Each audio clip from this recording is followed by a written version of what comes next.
పై విచారణ జరిపించాలని కోరుతూ ఎన్టీఆర్ జిల్లా విజయవాడ బాంబే కాలనీలో సిపిఎం ధర్నా నిర్వహించింది. ఈ సందర్భంగా సిపిఎం నాయకులు దుర్గారావు మాట్లాడుతూ స్మార్ట్ మీటర్లు ఒప్పందాన్ని రద్దు చేయాలని డిమాండ్ చేశారు. అదానీ విద్యుత్ ఒప్పందాలు చేసుకుని వేల కోట్ల రూపాయల అవినీతికి పాల్పడ్డారని విమర్శించారు.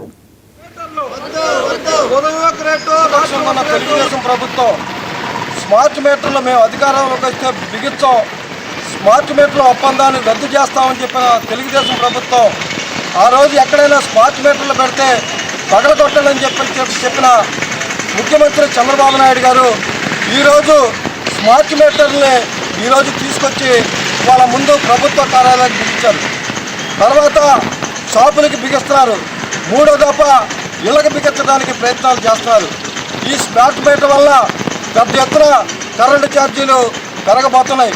ఉదయం ఒక రేటు, రాత్రి ఒక రేటు. ఉదయం పూట 2 రూపాయలు యూనిట్ కొంటే రాత్రి పూట 3 రూపాయలు యూనిట్ ఉంటుంది.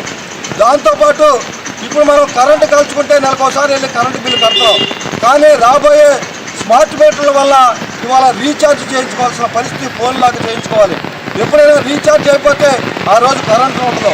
దాంతోపాటు ఇవాళ ఈ స్మార్ట్ మీటర్ మామూలుగా అయితే 2,000 రూపాయలు ఖరీదు, కానీ ఈరోజు ఇళ్ళకి 13,000 రూపాయలు వసూలు చేస్తున్నారు.